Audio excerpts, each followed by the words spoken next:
Hello, everybody, and welcome to Brooklyn. I'm Gayle Forman, and I am a writer. I'm the author of If I Stay, or Si Je Reste in French, and Sisters Insanity, or The Cracked Hearts, Le Que Fele. And let's see, I think we're going to spend the day trudging through the knee-deep snow, and I'll take you on a tour of my life here in Brooklyn.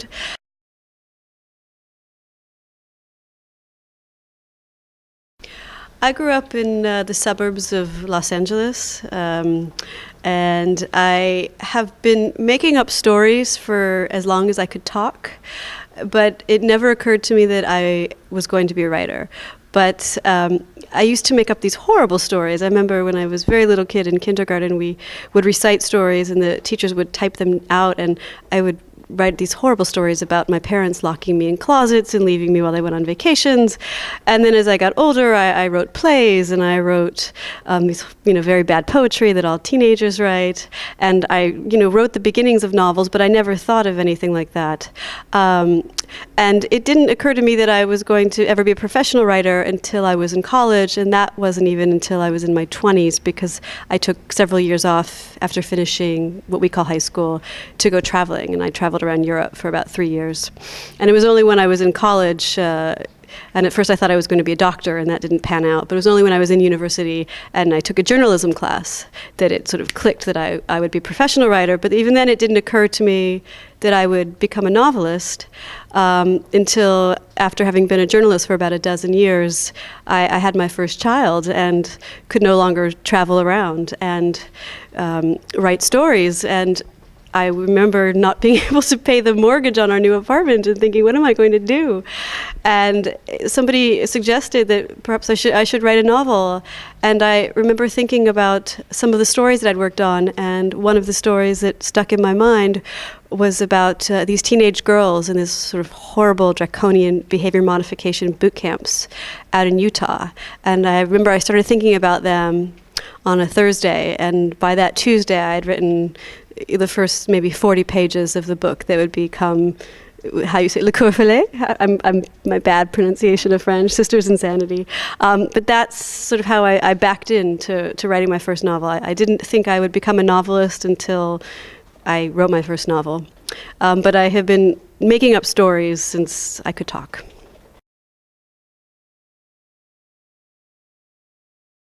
I miss the meeting people and the connecting with people and the talking to people. One of the wonderful and liberating things about writing a novel is that you create all of these characters and these people in your head, and they become very real to you, and you live with them day in and day out.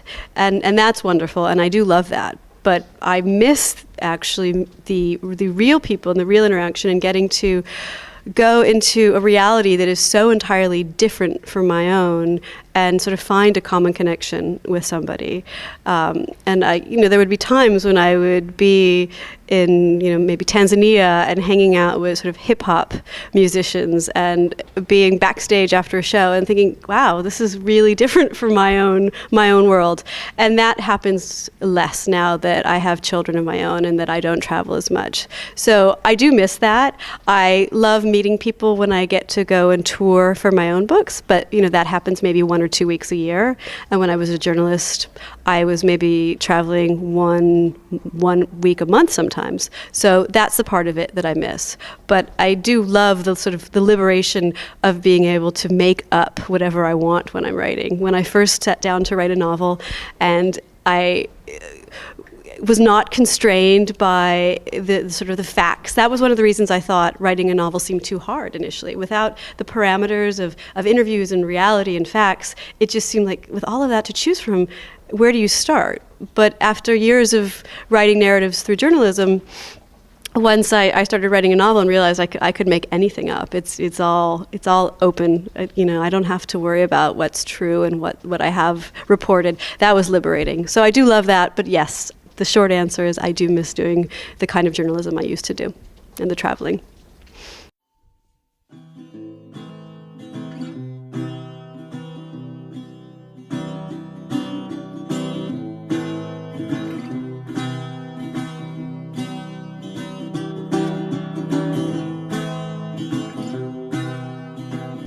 So I spend a lot of my time, it seems, shopping because I have a family of four, or we are a family of four, and I shop somewhere a little different than most people. I shop at a food co-op, and it's the Park Slope Food Co-op, and it looks like a regular grocery store, except it's a bit different in that to shop here you have to work here, and so my job is that I write articles for the co-op as a newspaper. There's 15,000 members of this co-op.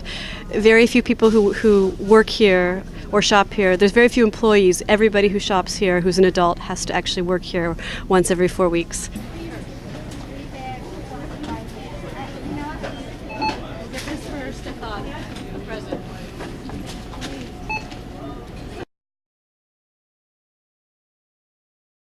So we're sitting here with Sarah Burns, who is a very good friend of mine, and she is also my literary agent.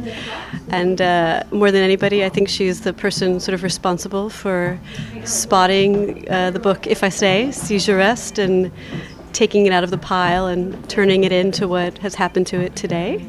And she's also the person who reads anything I write before anybody else sees it. And she was an editor before an agent, and she's an excellent editor, so she gives me wonderful advice on everything before anybody else sees it. And I don't know what I would do without her advice or her friendship. And here she is. Also a snow day for her. So she's come out to have a coffee with me and to talk a little business as well.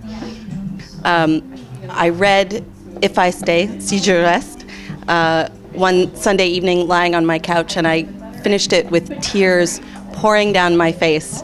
And I knew at that moment that many people were going to love it as much as I did. And I knew that we were going to sell it in foreign countries, and I knew that we were going to sell it to film. And what's been so exhilarating about this whole thing is that everyone has loved it that much. So that's Gayle. Come on, skinny love, just let's sing it. To pour a little salt we will never hear. My,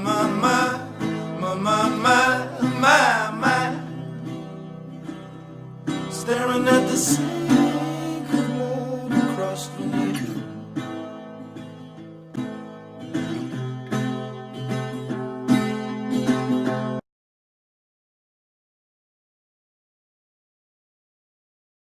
Well, it works out good because I'm a very big reader.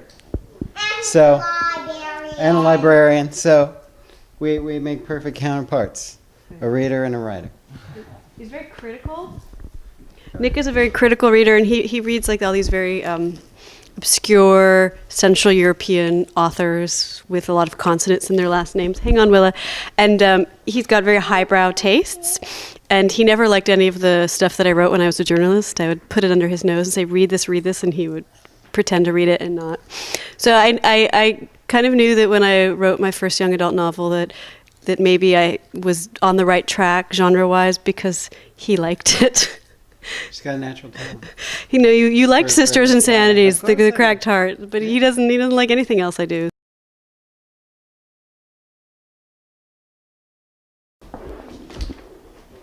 Here's my office.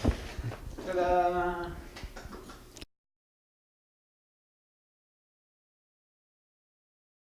My writing schedule, it varies and it depends, but when I'm working on a book, I'm kind of obsessed. And the characters and the story inhabit me, and I can't stop thinking about them, and I'm preoccupied, and I feel a little sorry for my children because I'm with them physically sometimes, but my mind is elsewhere. And often I'm up at 4 o'clock in the morning, sitting in bed, thinking about them and my characters and my children, but where the next day's writing is going to take me. So so basically, on the days that Willa, the big girl's in school, and Dimbale's in daycare, I will start working as soon as both of them are gone. And some days my husband takes them both in the morning. So at 7:40, everybody's gone. And I am at the desk with a cup of coffee. You can see the telltale coffee rings on my dirty desk, and a smoothie. And I will sometimes write and forget to eat lunch or proper breakfast and forget to shower until it's time to go get Willa from the school bus stop or get Dembele from daycare at 3:30. It's difficult finding the time in between, the kids and them going to school and not going to school and fixing all their lunches and meals and cleaning up and doing laundry. But if you do find the time, and I find that the busier I am, the more efficient I am as a writer, because I only have this much time to get it down. So I will be at that desk immediately. So that's sort of my day. I spend the day maybe from 7:30 to 2:30 working, and then if I have errands to run, it'll be sort of early afternoon, and then I get the girls and bring them home, and then from 3:30 on I try and keep the computer shut.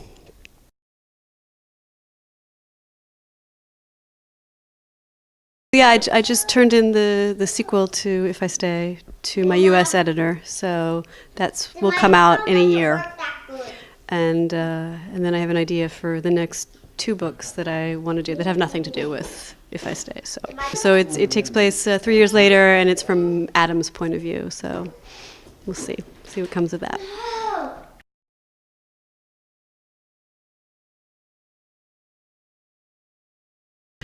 So this is the library, and I have to say it's actually mostly my husband's collection. Most of my books I read and then give away to people. But it has some of my favorite contemporary authors in it. Junot Diaz is one of my favorite writers here. This is his collection of stories, Drown, and he has a novel called The Brief and Wondrous Life of Oscar Wilde, which I gave away to a friend, or loaned and never got back. Let's see what else. We have some Celine. And what else do we have? Like I said, my husband is very into the Central European authors, so we have a lot of those here. I also have, I like to keep up on what's going on with young adult novels, so I read a lot of the current young adult novels that are sort of being talked about. This was a very good one, Marcello in the Real World, but I will end up giving these away or doing a contest on my blog where I give these away. Jhumpa Lahiri is another one of my favorite current contemporary authors, short story writer and novelist, The Namesake, Interpretive Maladies, incredible. Philip Roth, big fan of Philip Roth. He's in here somewhere. A lot of international authors. So, and of course we have the shelf of the Gayle Forman novels, the different covers of If I Stay with different titles. There's the Japanese cover, and this is the Dutch cover, Als ik blijf, and this is the French cover. So here we have the paperback of Sisters Insanity, and I haven't got a copy of the French cover, so I'm very excited. It's beautiful. It has a gorgeous girl with a butterfly on her shoulder.